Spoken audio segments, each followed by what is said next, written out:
Alright, I'm working on the 2013 Chevrolet Malibu here today, and I'm going to be showing you how to replace the passenger side CV axle over here. So let's just go ahead and get started. Okay, so first thing, we've chalked the rear wheel here. Okay, we got a 19 millimeter. We're going to go ahead and break these lugs loose before we go to lifting the vehicle.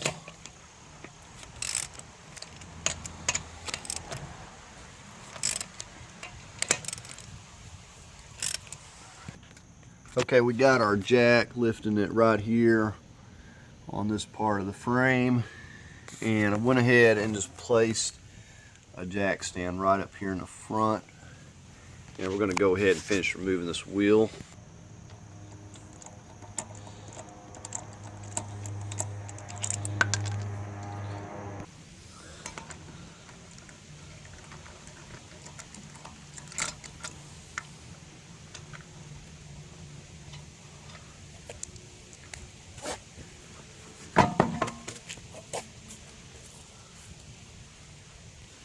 Go ahead and punch out your center cap. We're just going to go ahead and place the tire back on with a couple of lug nuts here. Alright, we're just snugging these up.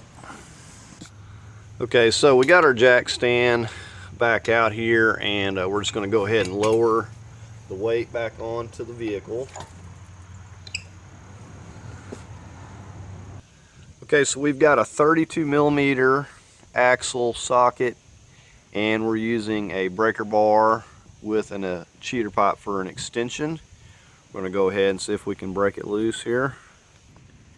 And here we go.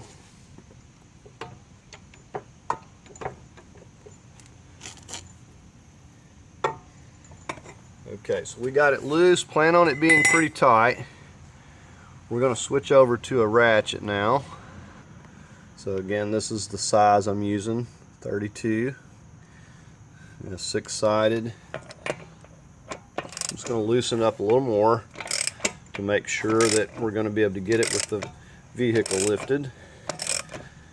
And it's nice and loose now. So we're going to go ahead and get the vehicle lifted back up.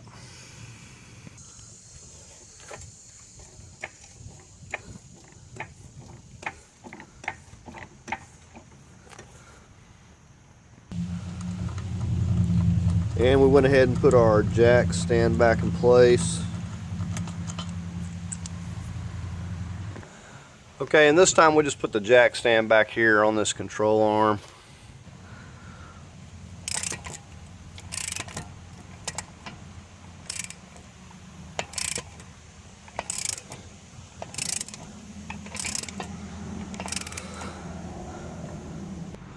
Okay, you'll note I didn't take this all the way off. Just going to leave it right there.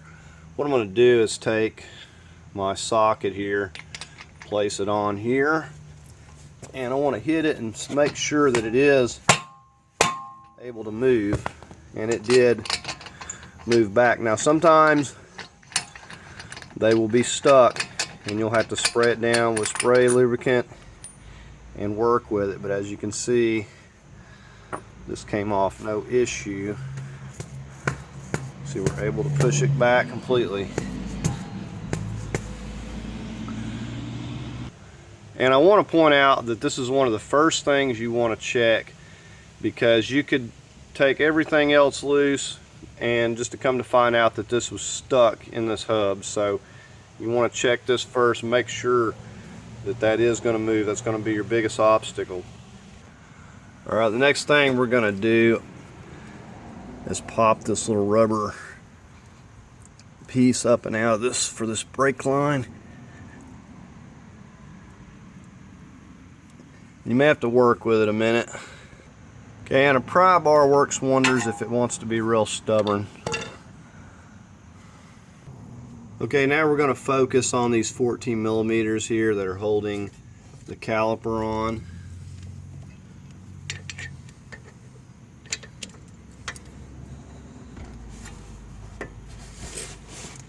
And these may be pretty tight. Now if this tries to spin on you, which it might, because it did in my case, you're going to need to hold this with a 17 millimeter. Put it on right there, hold it while you're breaking this loose. And it's pretty tight. Go ahead and get on that lower. Okay, and this one down here the same way. I had to hold it because this here was spinning. So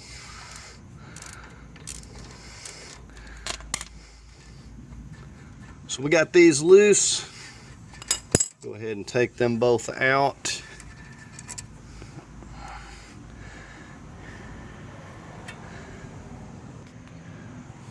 Okay, we're just going to wiggle this off. Set that there a moment. Okay, so you see we just got a piece of wire running through this to the spring just to hold it there out of the way. Okay, we've got an 18 millimeter nut on this side, and we've got an 18 millimeter headed bolt on this side. We're going to need to hold this with our 18, and we're going to come from this side. We're going to be using our breaker bar again as well while we're getting this loose. It's going to be really tight here. Let's go ahead and get our breaker bar set up. Give me a moment. Okay, so these are going to be extremely tight. You may even need a cheater pipe. You see it's moving, but slowly.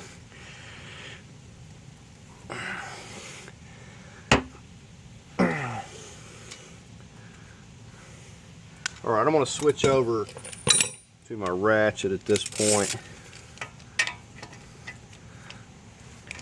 I think we've got it. Now this side is splined, but a lot of times it will just turn anyway, so we like to hold it. You see it's trying to turn now.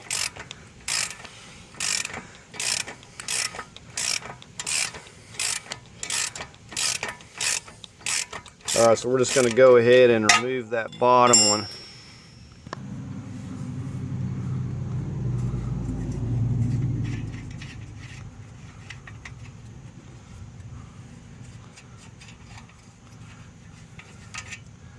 Right, so we got those off. Okay, we're going to go ahead and take our rubber mallet.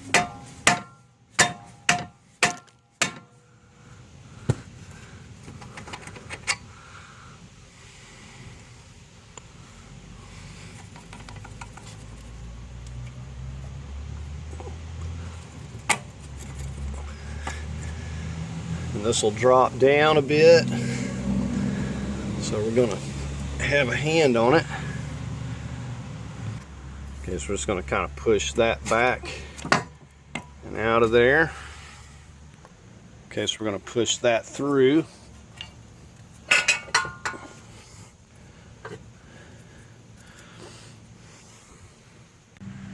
Okay, so we got the CV free from here. We're going to go up in here at this point and we're going to remove these three 13 millimeters you see. And what we're going to do is we're going to come in here, got a swivel, got the 13, and got 2.5 foot extension or so. And we're just going to go right in there and get those out.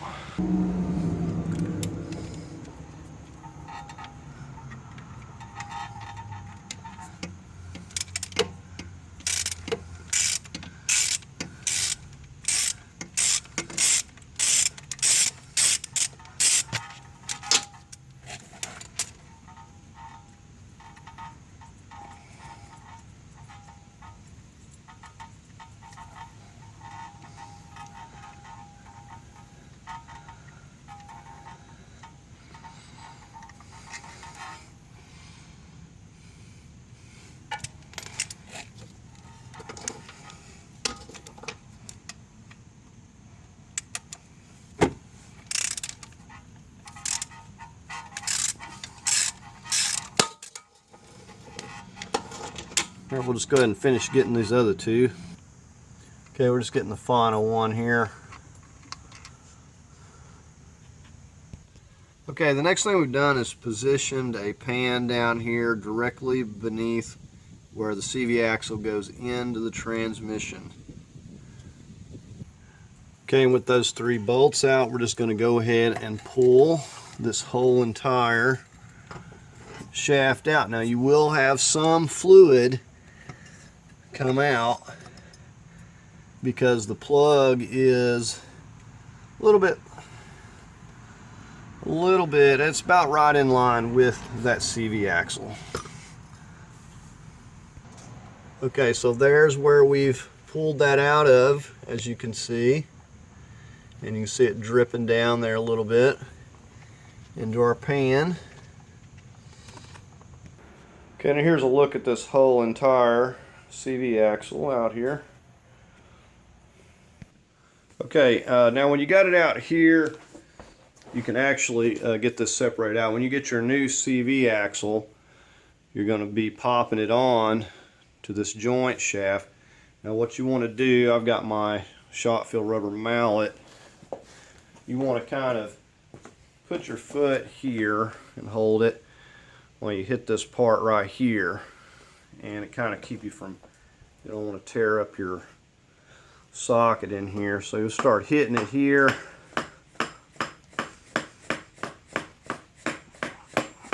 And it's just like the part that kind of goes into the transmission, the way it clips in.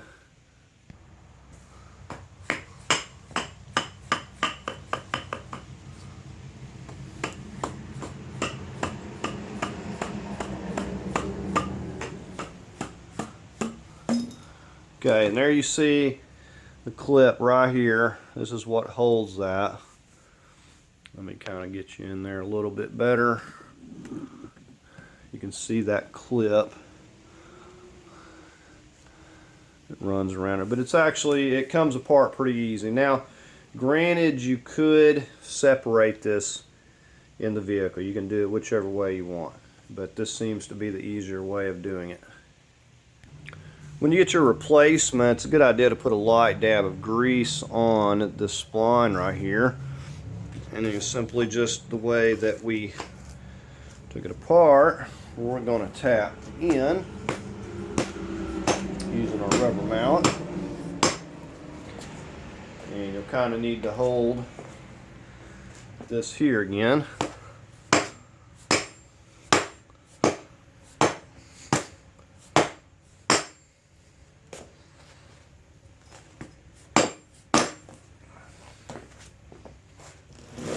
So there we have it back on. Okay, so going back in.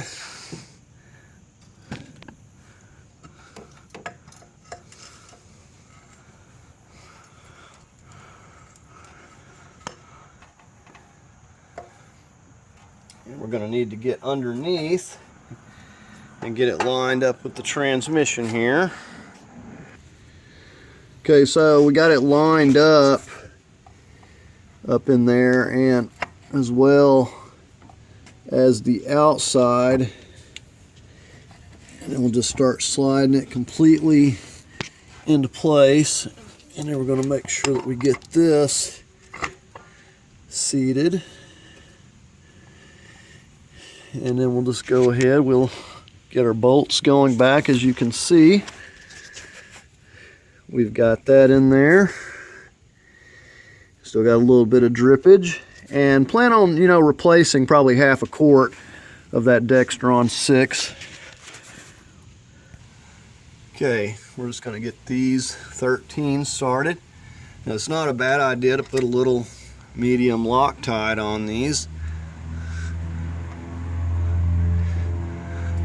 We're going to torque these down to about 35 foot-pounds. All right, we're going to go ahead and torque these to 35 foot-pounds.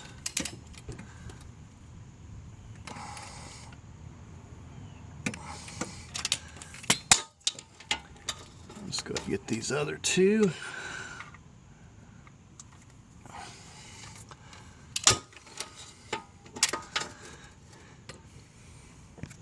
Right, so we've got the ones torqued on this side.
Okay, we just lightly tapped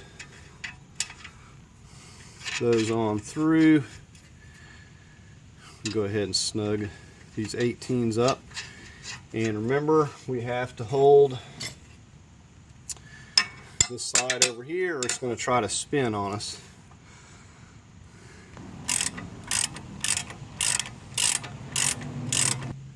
Right, we're going to be torquing these to 130 foot-pounds.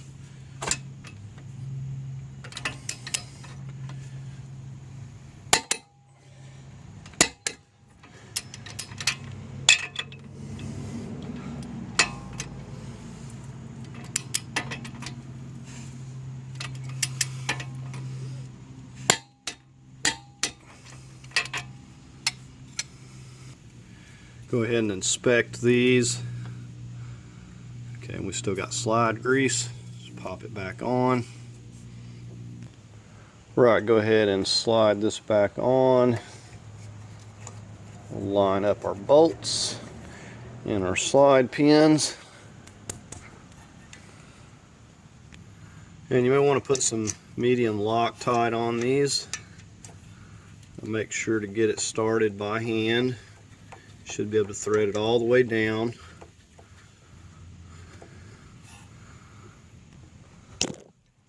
Okay.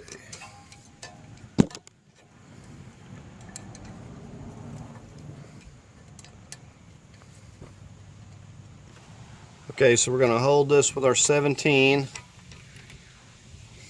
We're going to take our 14. We're going to tighten this to 25 foot-pounds.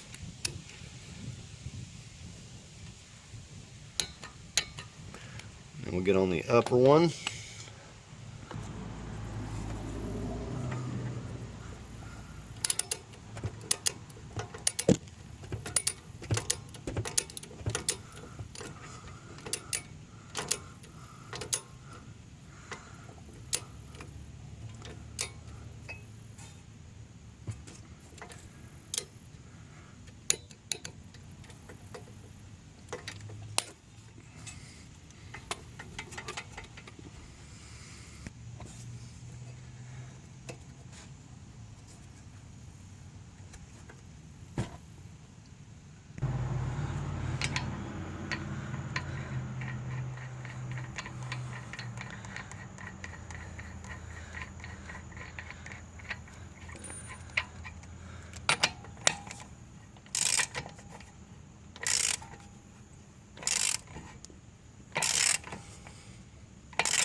Okay, and we'll give it the final torque once we have the wheel on with the weight on the wheel.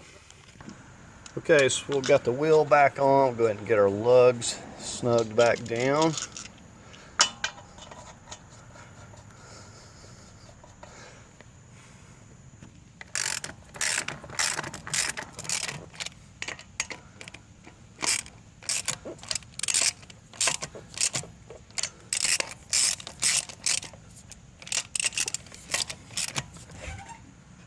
Okay, so we got our jack stand out. We're going to go ahead and lower the weight back down onto the wheel. Okay, so we're going to go ahead and tighten these lugs to 100 foot-pounds.